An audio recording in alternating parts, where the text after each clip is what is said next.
Yo, homies, welcome back. I'm so glad you're here. Today we're going to talk a bit about a recent embroidery project that I did. So something a bit sewing adjacent.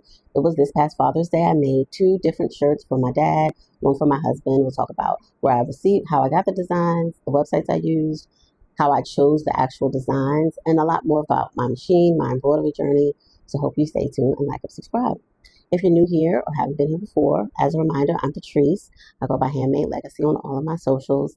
And I use this page to just talk about all the different things that I do with my hands. Sewing, cooking, embroidery. It's a lot heavy sewing focused, but not just sewing. So check it out. Check out some past videos and let me know what you think. When I decided to make Father's Day shirts, it was because my dad sent me this image. After we went to the Orioles game and he saw my embroidered sweatshirt, he said, "Oh, I want you to make me a shirt." And I didn't say anything because you know how we feel about sewing for other people. And then he texted me this image, which I don't know if he chat GPT'd it, if he found it on Etsy or Pinterest, but this is what he sent me. So then I was like, okay, Father's Day is coming up. I'll make him a shirt and I'll make my husband a shirt. My husband's shirt was a lot easier. We'll get to that in a minute. When I looked for designs like this, there were some on Etsy, but I don't always trust Etsy designs. But I knew when I received my embroidery machine from my aunt, she told me about Anne the Grand. So I went on annthegrand.com, typed in Father's Day. I typed in fishing. Eventually, I saw this Bad Sleep embroidery design. This was the second design I chose, my final design, because it only used 6 colors and didn't have a lot of color changes. The original one, which looks very similar, is this one. Always check the colors and threads or whatever it says on the site. That this has 21 different color changes. That would have taken me forever because I took the design I chose, this one here, and then I added the fishing is my happy place through my design software, which I use Embrilliance, which we can talk about later in another video. The shirt that I made for my husband, I used the design from OESD, which is the Bernita embroidery website.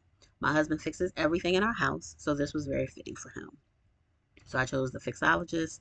The only problem with this one and this site is previously when I purchased sites from Designs by Juju, which is also a wonderful site. That's where I used the Santa ornament that I sewed for Christmas.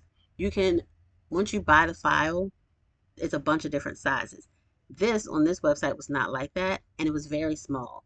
So I felt like it was too small for the actual shirt. So this is my husband holding it up. It's not teeny, but it's small. Like I could have probably pushed it over to the left where like a pocket would be, almost small enough for that. I changed the colors a little bit so the hand would be brown. I didn't know how to do the shadowing for the brown, so I kind of kept that the same. And that's really the only color change that I made. Turned out great. He loved it, loves it. He wears it all the time. And now I just have to figure out what my next makes will be. So those are the projects that I did this past Father's Day. I'm looking forward to doing many more embroidery projects, not just t-shirts. We all love t-shirts, but I feel like we're all very t-shirt heavy, but that's because we love t-shirts. It all goes around in a circle. But there's lots of different things for the kitchen, bags. There's so many different things you can personalize and embroider and just make cute and fun. And like the fishing shirt, use for what people's hobbies are, their personality, all different types of things. And of course, later on in life, I want to look more into how to digitize and make my own files. I don't know that that's something I'll really get into, but who doesn't love a new hobby? I definitely do. Before I let you guys go, I want to take a second to encourage you. If you have an embroidery machine that you haven't used, try it. It is not difficult. I almost feel like if you know very little about sewing, it's not hard to embroider on a machine, like with files that you purchase from reliable sources, which we talked about before. So if you have like a sewing and embroidery machine and you've never tried the embroidery part, try it. It's not bad at all. I've had mine for less than a year and it's great. Try it out. Let me know what you think, and I will see you guys next time.